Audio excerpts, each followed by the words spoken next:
42nd Intramuros Grand Marian Procession 2023 captured moment by Catolacom Litratista.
The next image is joining the Intramuros Grand Marian Procession for the first time.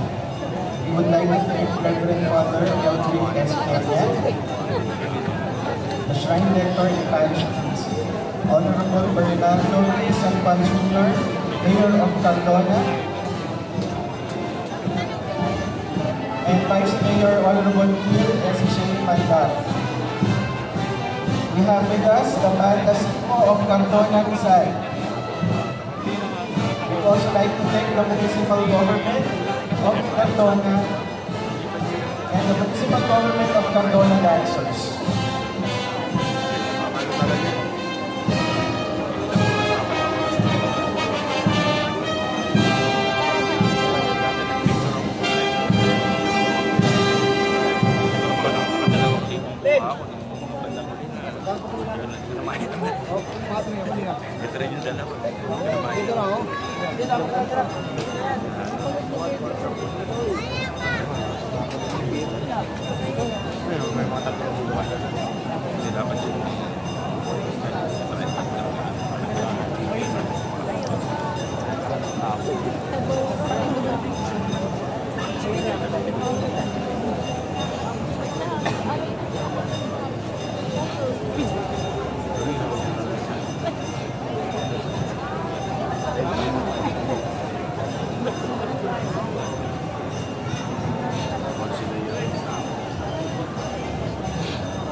Nuestra Señora del Santísimo Rosario, la Virgen de Sabao.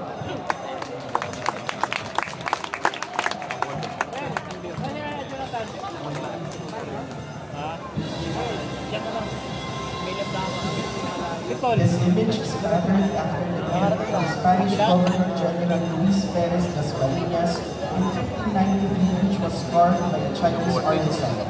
The original image was enshrined at the St. Benito Church Cathedral Cross, now below as Lanabal, Manila.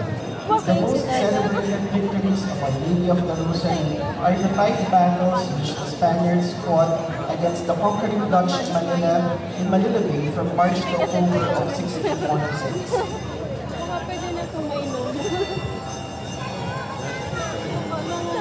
The Nuestra Señora del Santo Rosario in Cardona, the Virgen de Sabao, is from the Diocesan Shrine and Parish of Our Lady of the Most Holy Rosary, Cardona, Rizal.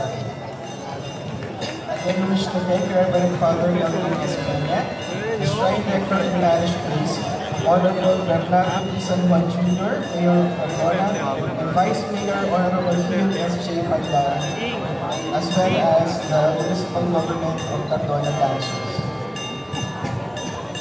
Maraming salamat po sa mga kababaihan ng Cardona Rizal.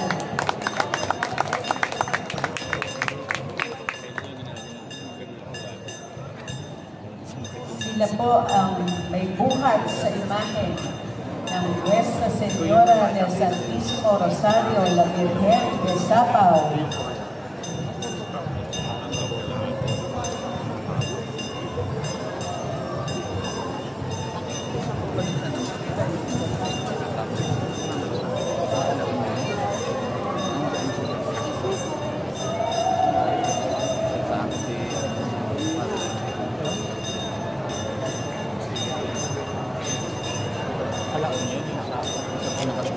Salamat po sa pagdalo nyo sa unang pagkakataon sa Grand Marian Procession at sana po ay magkita-kita tayo muli sa susunod na taon.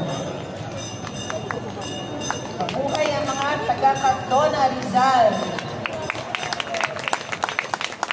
Lalo na ang mga kababaihan ng Cardona.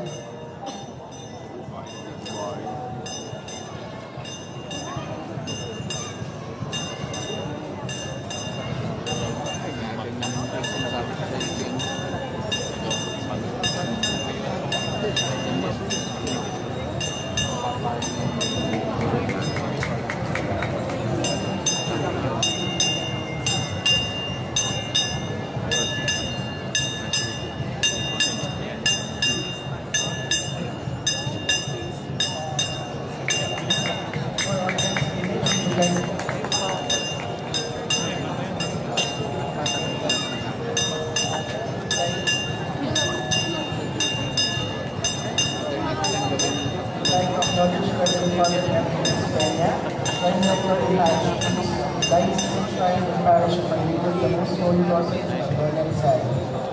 We would also like to thank Honorable Bernardo San Juan Jr., Vice Mayor